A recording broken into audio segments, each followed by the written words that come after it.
Yond here, this is Advanced World Studies. This is our research paper module. Seemed to have worked well in World Studies. Kind of a clinger here, current events, an overview day, Memorial Day, and then they had that week to work on their paper with the level set thrown in there.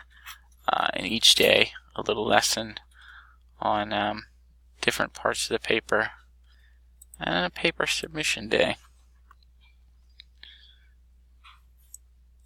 Take a look at the speed grader. Yeah, they did good. Average grade 96%. And almost all of them did it. Oh, they all did.